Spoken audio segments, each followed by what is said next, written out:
Assalamualaikum warahmatullahi wabarakatuh. Innal hamdalillah nahmaduhu wa nasta'inuhu wa nastaghfiruh wa na'udzu billahi ta'ala min shururi anfusina wa min sayyiati a'malina. Man yahdihillahu fala mudilla lahu wa man yudlil fala hadiya lahu. Wa ashhadu an la ilaha illallah wahdahu la syarika lahu وأشهد أن محمدا عبده ورسوله. يا أيها الذين آمنوا اتقوا الله حق تقاته ولا تموتن إلا وأنتم مسلمون. يا أيها الناس اتقوا ربكم الذي خلقكم من نفس واحدة وخلق منها زوجها وبث منهما رجالا كثيرا ونساء واتقوا الله الذي تساءلون به والأرحام إن الله كان عليكم رقيبا. يا أيها الذين آمنوا اتقوا الله وقولوا قولا سديدا يصلح لكم أعمالكم ويغفر لكم ذنوبكم ومن يطع الله ورسوله فقد فاز فوزا عظيما. أما بعد، فإن أصدق الحديث كتاب الله وخير الهدي هدي محمد صلى الله عليه وسلم وشر الأمور محدثاتها وكل محدثة بدعة وكل بدعة ضلالة وكل ضلالة في النار. Ma'asyiral muslimin, ikhwani fillah wa akhwati rahimani wa rahimakumullah. Alhamdulillah, segala puji bagi Allah Subhanahu wa taala yang karena limpahan nikmat dan taufiknya kita dipertemukan kembali oleh Allah di majelis ini untuk melanjutkan kembali pembahasan kitab Al-Qawaidul Arba' oleh Syekh Muhammad bin Abdul Wahhab At-Tamimi An-Najdi rahimahullah ta'ala dengan syarah atau penjelasan dari Syekh Shalih bin Fauzan Al-Fauzan hafizahullah ta'ala. Sekarang kita masuk ke kaidah yang keempat dari 4 kaidah di kitab ini. Berarti sudah berlalu 3 kaidah sebelumnya. Yang pertama, kalau kita mau murojaah, beliau di kaidah yang pertama menyampaikan bahwasanya kesyirikan yang terjadi pada zaman Nabi Shallallahu Alaihi Wasallam, di mana orang-orang musyrikin Quraisy mereka meyakini Allah sebagai pencipta, Allah sebagai pemberi rezeki, Allah sebagai satu-satunya yang memiliki alam semesta ini, menguasai alam semesta ini, yang mengatur alam semesta ini. Orang-orang Quraisy meyakini hal itu. Orang-orang jahiliyah meyakini hal itu. Namun mereka tetap tidak dikatakan sebagai muslim. Mereka tetap tidak dikatakan sebagai mukmin karena mereka tidak beribadah hanya kepada Allah, namun mereka menyekutukan Allah dalam ibadah. Ya, yang intinya kaidah yang pertama menjelaskan tauhid rububiyah saja tidak serta-merta menjadikan orangnya masuk Islam. Kemudian kaidah kedua yang kita bahas adalah kesyirikan orang-orang di zaman Nabi Shallallahu Alaihi Wasallam, orang-orang Quraisy, bahwasanya mereka beribadah kepada berhala-berhala tersebut dalam rangka sebagai tawassul, perantara untuk mendekatkan diri kepada Allah Subhanahu Wa Taala. Mereka meyakini berhala-berhala itu bisa menjadi perantara untuk beribadah kepada Allah. Maka itu kesyirikan yang dilakukan oleh mereka, yaitu syirik wasaid atau syirik dalam perantara. Dan yang terakhir yang kita bahas kemarin adalah bahwa orang-orang kafir di zaman Nabi Shallallahu Alaihi Wasallam bermacam-macam. Di antara mereka ada yang menyembah matahari, ada yang menyembah bulan, bintang-bintang, ada yang menyembah berhala-berhala, ada yang menyembah nabi-nabi, wali-wali, ada yang menyembah batu, ada yang menyembah pohon. Tapi sikap Nabi Shallallahu Alaihi Wasallam sama. Mereka dihukumi sebagai orang-orang musyrik. Nabi tidak membedakan antara yang menyembah pohon dengan menyembah wali, antara yang menyembah batu dengan yang menyembah nabi. Nabi tidak membedakan. Syariat Islam tidak membedakan hal itu. Pokoknya kalau selain Allah maka dihukumnya apa? Syirik kepada Allah Subhanahu wa taala. Nah, sekarang kita masuk kaidah yang keempat. Qala al-mu'allif rahimahullah, penulis Syekh Muhammad bin Abdul Wahhab rahimahullah berkata, al-qaidatur rabi'ah, kaidah yang keempat, anna musyriki zamanina, bahwasanya pelaku kesyirikan di zaman kita sekarang, ya, sebagai informasi beliau hidup di abad ke-12 Hijriah. Sekarang kita hidup di abad ke-berapa? 14. Nah, jadi 15. Sebenarnya 15. Karena dari tahun 1 sampai tahun 100 gitu. Dianggap abad pertama Hijriah. Ya kan? Dari tahun 1 Hijriah sampai 100 Hijriah itu bilangnya abad pertama. 100 Hijriah sampai 200 Hijriah nyebutnya abad kedua. Nah, sekarang kita hidup di tahun 1446. Ya. Nah, berarti abad ke-15. Ya, nyebutnya abad ke-15. Nah, Syekh Muhammad bin Abdul Wahhab itu hidup di abad ke-12 karena beliau lahir tahun 1115 Hijriah. Di zaman tersebut saja beliau mengatakan bahwa pelaku kesyirikan di zaman kita sekarang itu lebih parah, aghlabu syirkan minal awwalin, daripada pelaku kesyirikan di zaman dahulu, yaitu di zamannya Nabi SAW. Bagaimana lagi kalau beliau hidup di zaman kita sekarang? Melihat pelaku kesyirikan di zaman kita sekarang yang luar biasa, berbagai macam modelnya. Kata beliau, li'annal awwalin. Apa alasannya? Kenapa kok dikatakan bahwa pelaku kesyirikan di zaman sekarang lebih parah daripada pelaku kesyirikan di zaman dahulu? Ini bukan tanpa alasan. Kata beliau, li'annal awwalin yusyrikuna fir raha. Karena orang-orang yang berbuat syirik di zaman dahulu, yaitu di zaman Nabi SAW alias Abu Jahal dan kawan-kawan, mereka itu berbuat syirik kepada Allah ketika kondisi sedang tenang, aman, lapang, ketika kondisi sehat, ketika kondisi lagi kaya, mapan, mereka berbuat syirik kepada Allah Azza wa Jalla.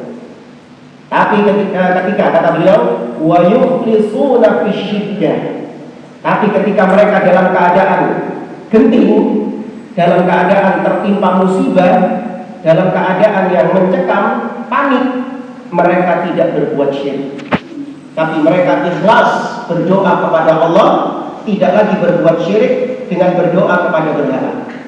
Itu kalau kondisi apa? Genting. Ya, ketika kondisi darurat. Genting, darurat. Ketika ditimpa musibah. Ini kaum musyrikin kapan ini? Yang kayak gitu. Zaman dulu. Zaman dulu. Nah, itu kaum musyrikin zaman dulu. Tapi kata beliau, wa musyriku zamanina, adapun pelaku kesyirikan di zaman now, zaman kita sekarang, syirkuhum daimun, kesyirikan mereka itu setiap saat.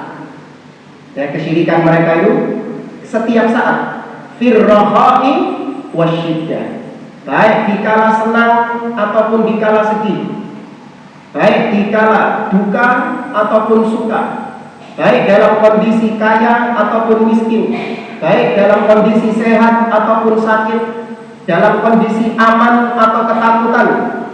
Pelaku kesyirikan di zaman sekarang, syiriknya istiqomah di atas kesyirikan. Ya, tidak mengenal sikon, keadaan. Ya, tidak mengenal situasi dan keadaan. Syirik terus pokoknya. Nanti akan disebutkan contoh-contohnya dari beliau, dan di negeri kita juga demikian. Orang yang berbuat syirik bukan hanya ketika ditimpa musibah, namun ketika dalam kondisi aman, lapang, senang, kaya, mapan, sehat, mereka tetap berbuat syirik kepada Allah Azza wa Jalla. Wa dalilu qauluhu ta'ala, dalilnya adalah firman Allah Subhanahu wa taala di dalam surat Al-Ankabut ayat 65. Di akhir-akhir surah Al-Ankabut ayat 65. Allah mengatakan, fa idza raqibu fil fulki da'u Allah mukhlishina lahud-din falamma najjahum ilal barri idza hum yusyrikun. Kata Allah, apabila mereka menaiki kapal, Maksudnya ini pelaku kesyirikan di zaman dahulu, orang-orang yang berbuat syirik di zaman dahulu. Mereka ketika naik kapal, kemudian kapalnya ini terombang-ambing di atas lautan, ditimpa ombak yang besar. Ini kondisi apa? Aman atau takut? Kondisi takut, kondisi darurat. Ya, kapal mereka terombang-ambing. Apa yang mereka lakukan? Da'awullah, mereka berdoa kepada Allah, mukhlisina lahuddin, dengan memurnikan doa hanya kepada Allah. Yang namanya ikhlas sudah sering kita sampaikan, yaitu berdoanya langsung kepada Allah, murni kepada Allah, tidak melalui perantara siapa? Patung berhala. Nggak pakai perantara berhala, direct langsung minta kepada Allah SWT. Ini ketika kondisi mencekam, ketika kondisi musibah. Tapi perhatikan kata Allah, falamma najjahum ilal barri, tapi ketika mereka sudah diselamatkan oleh Allah di daratan, pelaku kesyirikan ini, idahum yusyrikun, ternyata mereka kembali berbuat syirik kepada Allah SWT. Karena kalau sudah di daratan, kondisinya sudah apa? Aman. Dan kondisinya sudah nggak mencekam lagi, sudah aman. Mereka kembali lagi berbuat syirik. Ya, itu para musyrikin di zaman dahulu. Sekarang kita bahas penjelasan dari Syekh Shalih bin Fauzan Al-Fauzan hafizahullah taala. Kata beliau, al-qaidatur rabi'ah wa hiya al-akhirah. Kaidah yang keempat ini, dan ini adalah kaidah yang terakhir. Karena kitab ini cuma menyebutkan 4 kaidah. Namanya saja al-qawaid al-arba'. Ya, kaidah 4. Kata beliau, anna musyriki zamanina a'dhamu syirkan minal awwalin alladzina bu'itha ilaihim Rasulullah sallallahu alaihi wasallam. Kata beliau, pelaku kesyirikan di zaman kita itu lebih dahsyat kesyirikannya, lebih besar kesyirikannya daripada orang-orang terdahulu yang Nabi sallallahu alaihi wasallam diutus kepada mereka. Jadi zamannya Nabi diutus, yaitu orang-orang Arab Quraisy, orang-orang Arab Jahiliyah. Wasababu fi dzalika wadih, kata beliau. Kenapa kok ada ungkapan seperti ini? Sebabnya itu sangat jelas. Annallaha jalla wa ala, bahwasanya Allah Subhanahu wa taala akhbar, mengabarkan annal musyrikin al-awwalin yukhlisuna lillahi idza ishtadda bihimul amr, bahwa pelaku kesyirikan di zaman dahulu mereka itu ikhlas berdoa kepada Allah, murni berdoa kepada Allah Subhanahu wa taala tatkala kondisinya sedang genting, sedang kepepet, sedang kena musibah. Fala yad'una ghairallah azza wa jalla. Mereka, orang-orang terdahulu, pelaku-pelaku kesyirikan di zaman dahulu, mereka tidak berdoa kepada selain Allah. Ketika apa? Ketika genting, ketika kena musibah, mereka nggak berdoa kepada selain Allah. Li'ilmihim, karena mereka tahu annahu la yunqidu minasyada'idi illallah, karena mereka tahu bahwa tidak ada yang bisa menyelamatkan dari musibah kecuali Allah Subhanahu wa taala. Sebelum lupa, kita sampaikan tentang kisah Ikrimah bin Abi Thalib, Ikrimah bin Abi Jahal. Ikrimah bin Abi Jahal radhiyallahu ta'ala anhu. Sudah kelihatan dari namanya, anak itu apa ya? Abu Jahal. Ikrimah bin Abi Jahal ini track recordnya sebelum masuk Islam 11-12 sama bapaknya. Ya, track recordnya 11-12 sama bapaknya, di mana dia membenci Nabi Shallallahu Alaihi Wasallam, bahkan memerangi Nabi Shallallahu Alaihi Wasallam.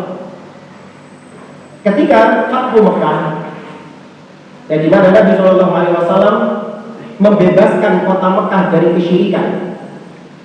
Ketika itu Nabi Shallallahu Alaihi Wasallam memaafkan semua orang-orang yang dulu pernah menyakiti Nabi Shallallahu Alaihi Wasallam ketika di Mekah. Dimaafkan sama Nabi Shallallahu Alaihi Wasallam semuanya. Nabi mengatakan, idhabu fa'antum at-tulaqa, pergilah kalian bebas, artinya kalian dimaafkan. Tapi ternyata ada 4 orang yang tidak dimaafkan oleh Nabi Shallallahu Alaihi Wasallam. Ya, 4 orang ini tidak dimaafkan oleh beliau. Yang pertama Ikrimah bin Abi Jahal. Kemudian yang kedua Abdullah ibnu Abi Sarah, sepupunya Utsman bin Affan. Kemudian yang ketiga Abdullah ibnu Khattab. Dan yang keempat apa namanya? Ada ini. Bukan Mistah bin Utata. Mistah bin Utata sepupunya Abu Bakar As-Siddiq. Karena lupa nama yang keempat. 4 orang ini kata Nabi Shallallahu Alaihi Wasallam kepada para sahabat yang lain, uqtuluhum, bunuh 4 orang. Wa in wajadtumuhum mu'allaqina bi astaril Ka'bah. Meskipun kau dapati, kalian mendapati 4 orang ini bergelantungan di kiswahnya Ka'bah. Padahal membunuh di Ka'bah, area Masjidil Haram itu apa hukumnya? Haram. Nggak boleh, karena itu tanah haram. Tapi khusus ketika Fathu Mekah, statusnya sama Allah dijadikan status halal. Jadi haram, Masjidil Haram itu pernah berstatus menjadi halal ketika Fathu Mekah. Apa dalilnya?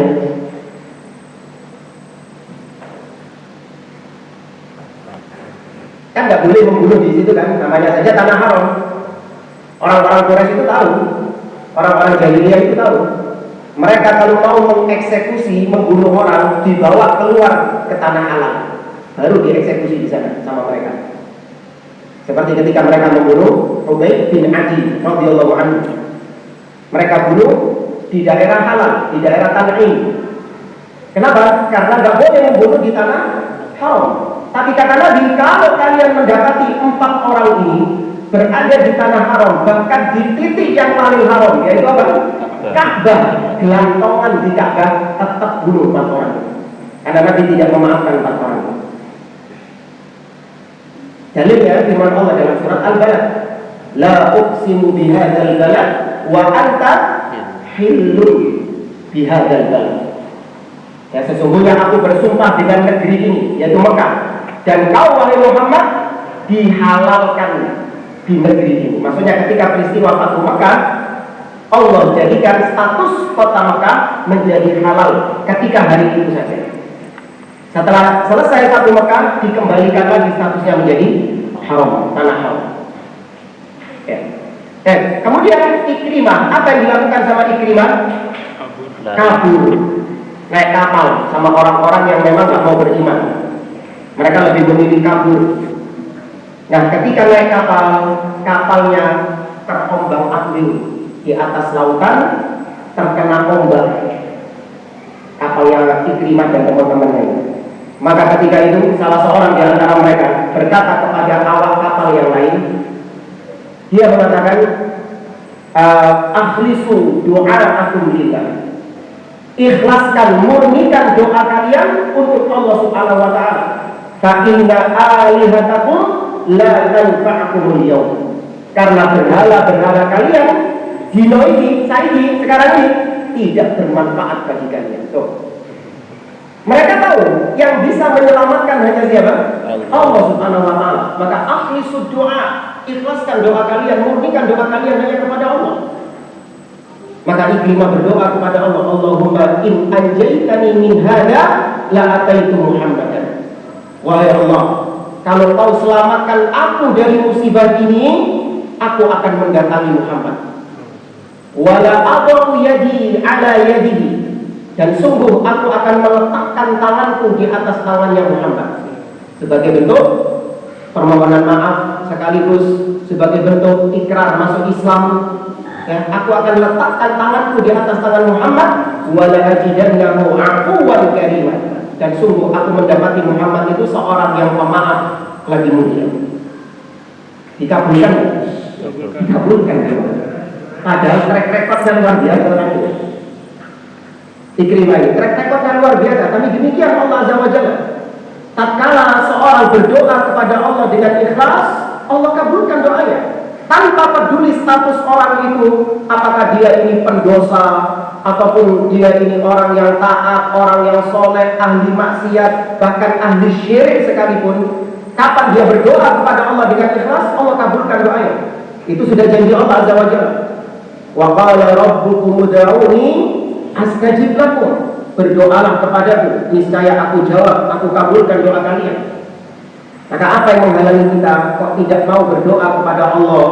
Karena merasa bahwa kita ini gak pantas berdoa kepada Allah, karena kita berlumuran dosa, karena kita banyak maksiat. Ya, karena kita berlumuran dosa, gak pantas kita berdoa langsung kepada Allah, gak diterima doa kita. Maka perlu siapa? Perlu wali-wali untuk jadi perantara kita untuk berdoa kepada Allah. Karena kalau langsung gak diuang, gak didengar sama Allah, karena kita ini sudah terlalu parah dosanya. Parahan siapa sama Ikrimah? Ikrimah. Ada gak orang di zaman sekarang yang punya dosa seperti dosanya Ikrimah? Merangi Nabi itu bayangkan. Iya, berperang melawan Nabi SAW. Siapa punya dosa seperti itu sekarang? Nggak ada. Tapi dengan meskipun bersamaan dengan itu, ketika Ikrimah berdoa, Allah Azza wa Jalla mengabulkan doanya. Maka jangan berkecil hati, jangan suudzon kepada Allah ketika kita bukan orang yang soleh, banyak melakukan dosa, kemudian kita enggan berdoa kepada Allah. Itu bisikan-bisikan syaitan. Ya, bisikan-bisikan syaitan untuk kita datang ke kuburan-kuburan wali, kita minta-minta kepada wali itu, ya, agar mereka menyampaikan hajat kita kepada Allah Subhanahu wa Ta'ala. Jangan langsung minta kepada Allah. Allah selamatkan Ikrimah, kemudian Ikrimah menunaikan janjinya. Dia datangi Nabi SAW dan Nabi memaafkan Ikrimah. Jadilah Ikrimah sebagai seorang sahabat Nabi. Makanya kalau kita nyebut Ikrimah radhiyallahu anhu, semoga Allah meridhoinya. Anhu, jangan anhuma. Bapaknya kata lo. Jangan anhuma.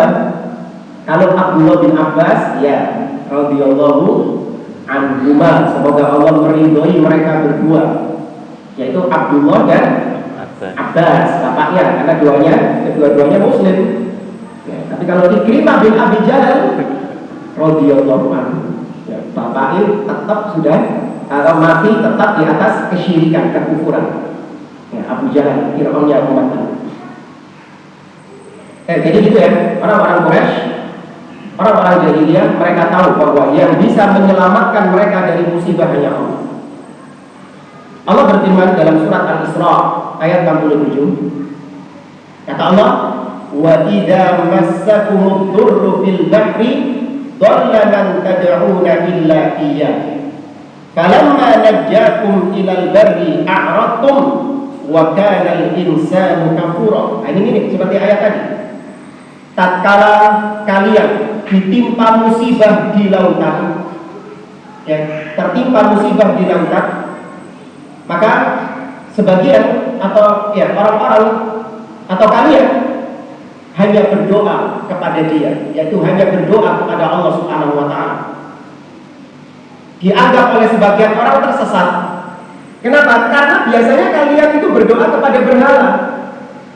Kok tumben ketika kalian tertimpa musibah, kalian kok berdoa kepada Allah Subhanahu wa Ta'ala? Tapi ternyata ketika kalian diselamatkan di daratan, kalian berpaling dari Allah Subhanahu wa Ta'ala. Kalian tidak lagi berdoa kepada Allah Azza wa Jalla. Dan sesungguhnya manusia itu dalam kekufuran. Dalam ayat yang lain, Allah Azza wa Jalla mengatakan, "Wa idza ghasyiyahum mawjun kadhulali ya'allaha mukhlishina lahud-din." Ya, tatkala ombak besar menghantam mereka di lautan, maka mereka berdoa kepada Allah mukhlisi, dengan ikhlas, dengan murni, nggak pakai perantara berhala. Yakni mukhlisina lahu du'a, yaitu memurnikan doa hanya kepada Allah. Falamma najjahum ilal barri faminhum muqtasid. Tapi ternyata ketika mereka diselamatkan di daratan, maka sebagian di antara mereka mencoba untuk menjadi orang yang pertengahan, yaitu terkadang mereka berdoa kepada Allah, terkadang mereka berdoa kepada selain Allah. Itu bukan pertengahan yang benar gitu ya. Kita pertengahan saja Ustaz. Kita terkadang beribadah, berdoa kepada Allah, tapi terkadang kita juga beribadah, berdoa kepada selain Allah. Kita pertengahan. Kita nggak melulu berdoa kepada Allah, tapi kita juga nggak melulu berdoa kepada selain Allah. Kita pertengahan. Ini pertengahan yang keliru. Ya, pertengahan yang salah. Kemudian wabil ayatil ukhra, di dalam ayat yang lain surat Al-Ankabut ayat 65 Allah mengatakan tadi, falamma najjahum ilal barri idahum yusyrikun. Tatkala mereka diselamatkan di daratan, mereka kembali berbuat syirik. Baik, apakah Allah tertipu? Tidak. Allah itu tahu nggak kalau mereka itu kembali berbuat syirik lagi? Tahu. Ketika Allah menyelamatkan mereka dari musibah itu, karena mereka berdoa kepada Allah, Allah selamatkan mereka. Allah tahu ketika diselamatkan mereka kembali berbuat syirik. Tapi kenapa kok tetap diselamatkan sama Allah? Seakan-akan Allah itu tertipu. Karena ikhlas. Kenapa? Karena ikhlas. Iya, karena Allah sudah berjanji, siapapun yang berdoa kepadanya, bagaimanapun setelah dia diselamatkan, dikabulkan sama Allah, bagaimanapun dia setelah itu, tapi tetap ketika dia berdoanya kepada Allah, Allah penuhi janjinya bahwa Allah mengabulkan setiap hamba yang berdoa kepadanya. Allah bukan tertipu, Allah memenuhi janji. Ya, Allah memenuhi janjinya. Ya, kalau kita merasa tertipu, karena kita nggak tahu. Misalnya ada orang yang suka mencela-cela kita, tapi ketika ditimpa musibah, kita bantu dia, kita tolong dia. Kita nggak tahu setelah kita tolong, orang ini kembali mencela kita nggak tahu. Setelah kita bantu, kita tolong dari musibah itu, terus kemudian keadaannya dia sudah mapan, dia kembali mencela kita, dia kembali memfitnah kita. Kita merasa rugi kan? Merasa rugi, tertipu. Apa ewan ini? Harus ajur. Tahu gitu nggak tak bantu. Itu kita. Tapi kalau Allah tidak tertipu. Allah tahu mereka akan kembali berbuat syirik, namun tetap Allah kabulkan doa mereka, Allah selamatkan mereka, karena Allah telah berjanji siapapun yang berdoa kepadanya, Allah kabulkan doanya. Dan maka harus optimis. Ya, dengan doa-doa kita harus optimis, jangan pesimis. Pesimis itu datangnya dari syaitan, yang akhirnya membuat kita lemah, nggak mau lagi berdoa kepada Allah. Ada bisikan-bisikan itu kadang teman. Kita kalau berdoa kepada Allah itu ada bisikan-bisikan, percuma nggak dirungok-rungok, percuma nggak dikabulkan doamu, karena dosamu itu sudah terlalu banyak. Dosamu sudah terlalu banyak. Kalau dosa sudah terlalu banyak, maka biar dikabulkan doanya, ngapain? Tobat. Kok repot? Tobat kepada Allah Azza wa Jalla, selesai. Kemudian baru berdoa kepada Allah Azza wa Jalla. Tapi memang harus ada hal-hal yang perlu diperhatikan agar doa kita memang diterima sama Allah. Di antaranya adalah tentang harta haram yang kita makan, yang kita dapatkan. Itu penghalang kita dari mustajabnya doa. Sebagaimana Nabi SAW menyebutkan tentang kisah seseorang yang melakukan perjalanan yang panjang, Ash'ata Akbar, yang sudah berdebu, acak-acakan rambutnya, yamuddu yadayhi ila sama, dia mengangkat tangannya ke atas langit seraya merengek kepada Allah, ya Rabb, ya Rabb, wahai Rabbku, wahai Rabbku. Tidak dikabulkan sama Allah. Kenapa? Karena kata Nabi SAW, wa mat'amuhu haram, makanannya dari yang haram, wa mashrabuhu haram, minumannya dari yang haram, wa malbasuhu haram, pakaian yang dipakai adalah pakaian yang haram, wa ghudhiya bil haram, dan pekerjaannya, muamalahnya, semuanya dengan perkara yang haram. Fa'anna yustajabu lahu, maka bagaimana dikabulkan oleh Allah Subhanahu wa taala. Memang perlu diperhatikan hal demikian. Tapi kalau kita ini banyak berbuat dosa, ya kan, kita banyak melakukan kekeliruan di dalam agama, mungkin seseorang banyak meninggalkan perintah Allah Subhanahu wa taala, banyak melakukan larangan Allah Azza wa Jalla, jangan pesimis ketika berdoa kepada Allah. Taubat kepada Allah Subhanahu wa taala, minta ampun kepada Allah. Ya, hati-hati dengan bisikan-bisikan syaitan. Kembali ke sini kata beliau, "Fal awwaluna yusyrikuna fil raha yad'una al-asnam wal ahjar wal ashjar." Maka orang-orang pelaku kesyirikan di zaman dahulu, di zamannya Nabi SAW, mereka berbuat syirik dalam kondisi tenang, dalam kondisi lapar, dalam kondisi makan. Di mana ketika kondisi tentram, aman, lapang, sehat, mereka itu berdoa kepada berhala-berhala mereka. Mereka berdoa kepada bebatuan-bebatuan, pepohonan-pepohonan. Amma idza waqa'u fi syiddah, tapi ketika mereka tertimpa musibah dalam kondisi yang genting, wa ashrafu 'alal halak, dan mereka berada di ujung kebinasaan. Mereka sudah kepepet, berada di ujung kebinasaan sudah, dilungkas mati. Fa innahum la yad'una sanaman wala syajaran wala hajaran. Mereka tidak berdoa. Ketika kondisi seperti itu, mereka tidak berdoa minta tolong kepada berhala-berhala mereka. Mereka tidak minta kepada pohon-pohon keramat atau kepada batu-batu keramat. Wala ayya makhluk, dan mereka tidak minta tolong kepada makhluk siapapun. Wa innama yad'una Allah wahdahu subhanahu wa ta'ala.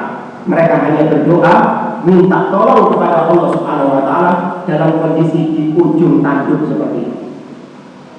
Dan memang manusia ya, ketika dalam kondisi yang genting, kepepet, itu bisa berpikir rasional. Waras pikirannya. Fitrahnya muncul. Fitrahnya muncul. Ketika dalam kondisi yang kepepet itu, fitrahnya muncul. Tapi dalam kondisi-kondisi yang aman, dalam kondisi yang lapang, dalam kondisi yang datar, itu nggak tahu fitrahnya tertutup atau rusak, hilang gitu. Ada orang-orang itu yang kalau dalam kondisi tenang itu nggak bisa serius kalau diajak kerja. Kerjanya itu nggak serius kalau dalam kondisi tenang. Tapi begitu dalam kondisi yang mencekam, serius karatannya. Iya. Dalam kondisi tenang biasa santai dia kerjaannya, bercanda, guyon gitu kan, kerjaannya disepelekan sama dia. Tapi ketika dalam kondisi yang sulit, dalam kondisi yang mencekam di ujung tanduk, pisau tiba menghadapi. Bisa ternyata dia dalam pekerjaannya. Ya, maka terkadang keahlian seseorang itu muncul ketika terkepet. Skillnya itu baru ketok muncul ketika terkepet. Nah, kata beliau, فَإِذَا كَانَ لَا يُخَلِّصْ مِنَ الشَّدَائِدِ إِلَّا اللَّهُ جَلَّ وَعَلَى فَكَيْفَ يُدْعَى غَيْرُهُ فِي الرَّخَاءِ. Maka bantahan kepada mereka, kalau tidak ada yang bisa menyelamatkan manusia di saat kondisi genting kecuali Allah. Ya, saya ulangi, kalau orang-orang Quraisy tadi mereka menganggap tidak ada yang bisa menyelamatkan kita dalam kondisi kepepet ini kecuali Allah, maka sama saja ketika kondisi lapang nggak ada yang bisa memberikan rezeki, memberikan nikmat kecuali siapa? Allah juga.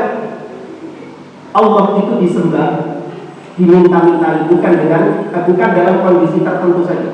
Allah itu disembah setiap saat, baik ketika sehat ataupun ketika sakit, ketika kaya atau ketika miskin, ketika mapan, ketika susah, ketika sedih, ketika senang, Allah disembah di semua kondisi. Namun sebagian di antara kita itu hanya kencang berdoa kepada Allah ketika kondisi-kondisi tertentu saja. Contoh ya, kita kalau ya yang sehari-hari aja nyetar motor. Ketika nyetar motor, kalau motornya dalam kondisi yang bagus, baik, dipetek sepisan, diurut, nggak ada itu doa-doa safar, doa mau jalan, nggak ada. Tapi ketika mogok, itu apa doanya? Bismillah, tawakkaltu 'ala Allah, la haula wala quwwata illa billah. Ya. Subhanalladzi sakhkhara lana hadza. Itu apa doanya? Ketika dalam kondisi kepepet. Demikian juga ketika ditimpa sehari-hari, ketika dalam kondisi kaya, mapan, nggak pernah sholat malam, berdoa kepada Allah di tengah kesendirian. Tapi ketika ditimpa musibah, langsung gelar sejadah, sholat malam, doa kepada Allah SWT. Meskipun bedanya sama orang-orang Quraisy, kita nggak berbuat syirik. Ya, tapi ada kemiripan sama mereka. Kita kalau dalam kondisi kaya lupa kepada Allah, tapi kalau dalam kondisi susah baru ingat Allah Subhanahu wa Ta'ala. Ya, ada kemiripan dengan orang-orang. Cuma bedanya kita bukan pelaku kesyirikan.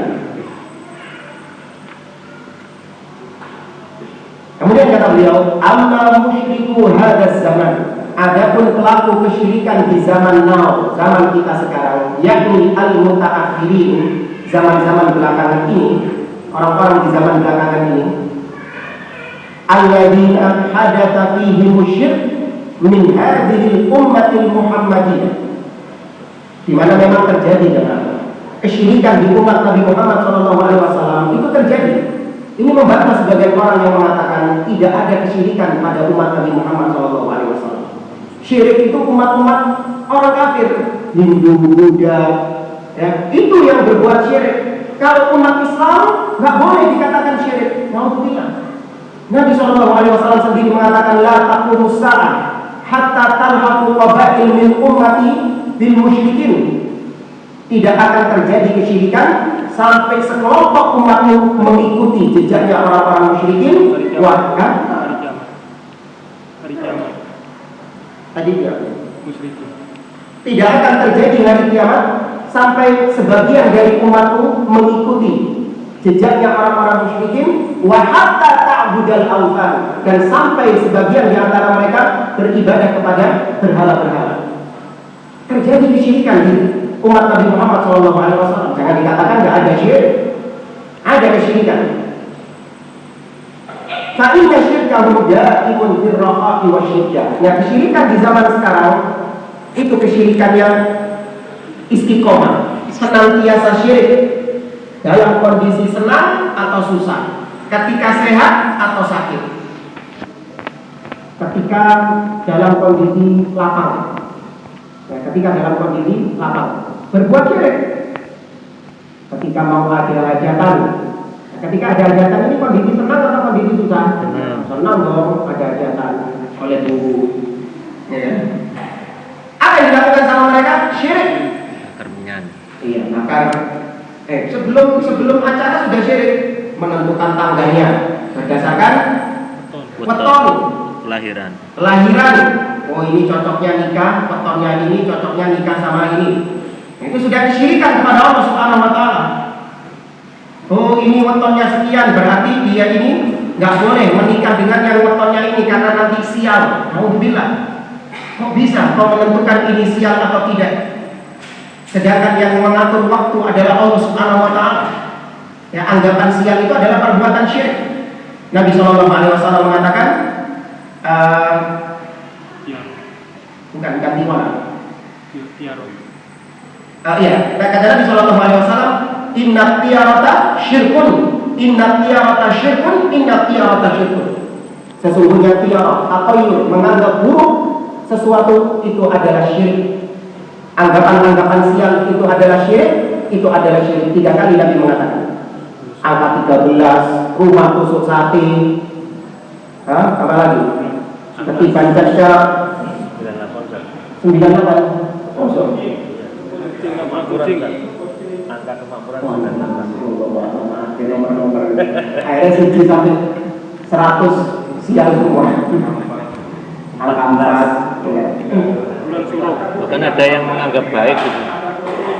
Iya, kayak macam-macam. Ada yang menganggap baik rumah gentong itu rumah baik gitu. Anggapan baik. Iya, rumah yang model gentong gini gitu. Iya, macam-macam. Ya, itu kata Nabi syirik. Nah, nggak boleh kita meyakini percaya dengan hal demikian. Yang sial itu adalah pelaku syirik. kesyirikan itu membawa sial. Karena dengan kesyirikan itu Allah murka. Dan kalau Allah murka, Allah timpakan apa? Ada. Allah timpakan musibah. Dan tidak ada umat sosial yang angka 13 dan yang lain itu adalah pembawa sial, bulan suro, bulan sial, tidak ada. Ketika mereka dalam kondisi lapang, mereka berbuat syirik. Ya, sudah tadi motongnya ini syirik. Kemudian ketika hari H, manggil pawang, pawang hujan, ya, untuk mengatur supaya acaranya lancar, supaya nggak turun hujan. Ya. Ini jelas perbuatan apa? Syirik. Nggak boleh meminta tolong kepada makhluk pada perkara-perkara yang menjadi kekhususan Allah. Menurunkan hujan atau tidak menurunkan hujan, itu kekhususan siapa? Allah Subhanahu wa Ta'ala. Nggak boleh minta tolong kepada makhluk. Minta tolong kepada makhluk itu dalam urusan-urusan yang memang makhluk bisa melakukannya. Itu nggak syirik. Itu dalam kondisi lapang, dalam kondisi aman, mereka berbuat syirik. Pakai jimat penolak bala, belum kena musibah ini, cuma pakai jimat biar nggak kena musibah, syirik. Ketika tertimpa musibah, syirik lagi kepada Allah. Tadi belum contohnya, ketika panen raya, apa yang dilakukan? Sedekah bumi. Sedekah bumi, larung sesaji, bedol desa, ya, memberikan persembahan hasil bumi kepada siapa? Dewi Sri, Nyi Roro Kidul. Padahal ini sedang diberi apa? Diberi kesenangan atau diberi musibah? Diberi nikmat, tapi berbuat syirik kepada Allah Subhanahu wa Ta'ala dalam kondisi lapang. Ketika tertimpa musibah, berbuat syirik kepada Allah. Tumbal, ya, ini kena musibah ini, berarti minta tumbal ini jinnya.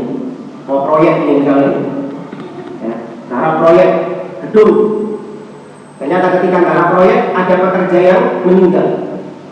Musibah kan? Musibah. Bukannya malah bertobat kepada Allah, bukannya malah minta pertolongan kepada Allah, malah berbuat apa? Syirik. Oh berarti harus tumbal. Belek sapi, pedus, kebu, kemudian ditaruh sebagai tumbal di proyek itu tadi, supaya jinnya itu tidak marah. Nah itu ada memang yang profesinya seperti itu, dukun-dukunnya. Apa istilahnya? Juru kuncinya. Ya, yang ngasih tahu kepada mandornya, kepada pelaksana proyek, ya, ini harus kau kasih tumbal ini. Kalau enggak, jinnya marah karena rumahnya diganggu. Ya, karena rumahnya diganggu. Dalam agama kita cukup minta perlindungan kepada Allah dari gangguan jin, selesai. Tuh dikasih solusi yang mudah, murah, gak kasih ngetokno biaya. Tinggal minta perlindungan kepada Allah. A'udzubillahi minasyaitonirrajim. A'udzu bikalimatillahi tammat min syarri ma khalaq, dan bacaan-bacaan zikir yang lainnya. Ya, minta perlindungan kepada Allah karena yang bisa melindungi dari gangguan syaitan siapa? Hanya Allah Azza wa Jalla. Murah. Timbangnya itu tumbal. Tidak rupanya. Ya, tapi demikian tetap sukanya yang syirik. Ya, apalagi sama syaitan dibungkus dengan bungkus tradisi. Ya, ini bukan syirik. Ini memang tradisi kita. Leluhur-leluhur kita dulu memang demikian, ngasih tumbal. Ya, kepada sing bau rekso, ya, kepada penunggu. Itu memang tradisi leluhur kita. Ya, nggak boleh kita meninggalkan tradisi itu. Harus kita mempertahankan tradisi warisan nenek moyang. Loh, kalau warisannya syirik, apa dipertahankan? Tidak, buang sudah kalau warisannya syirik seperti itu. Nggak perlu dipertahankan. Ya. Maka itu kesyirikan para orang di zaman sekarang istiqomah. Dulu itu waktu lumpur lapindo itu semakin ini kan, semakin meluber kemana-mana. Apa yang dilakukan sebagian orang? Belewat terus dicemplung loh. Kau ini gimana? Aku tadi ditanya. Ini musibah. Kalau orang-orang dulu ketika ketimpa musibah, mereka apa? Berdoa kepada Allah. Ya kan, kayak Ikrimah tadi, berdoa kepada Allah. Tapi pelaku kesyirikan di zaman sekarang lebih parah. Sudah dikasih musibah, Anda berbuat syirik. Sudah dikasih tumbal, tetap dapat musibah. Apa katanya? Kurang tumbal. Kurang tumbal. Anda berbuat syirik lagi. Maka negeri kita ini masih krisis darurat akidah. Banyak di antara saudara-saudara kita kaum muslimin yang belum sampai dakwah tauhid kepada mereka, sehingga mereka merasa biasa-biasa saja dengan kesyirikan ini. Antum lihat kemarin waktu satu surah, karena lihat beberapa tayangan di YouTube, dengan bangganya mereka yang ngalap-ngalap berkah di kebun, tahu ya? Yang ngalap-ngalap berkah di kebun, ngambilin kotorannya kebun. Dia Islam itu. Dia Islam. Dengan kiai kebunnya ini sapinya ini disebut kiai. Mereka bangga tampil di media-media. Ya, kita malam ini melakukan ini adalah tradisi kita dari tahun ke tahun. Nggak bisa disor mukanya, nggak malu. Coba itu koruptor ketika diwawancarai, kemana mukanya? Pezina, pelaku zina, kalau diwawancarai gimana? Karena tahu itu adalah perbuatan yang salah. Tapi pelaku kesyirikan nggak tahu mereka kalau itu adalah perbuatan salah, bangga mereka. Ya, seakan-akan mereka sudah melakukan sesuatu yang benar. Dan maka dakwah tauhid harus gencar. Kalau malam saya cukupkan sampai di sini. Insya Allah kita lanjutkan di pertemuan yang akan datang. Subhanallahumma anta astaghfiruka wa atubu ilaik. Assalamualaikum warahmatullahi wabarakatuh.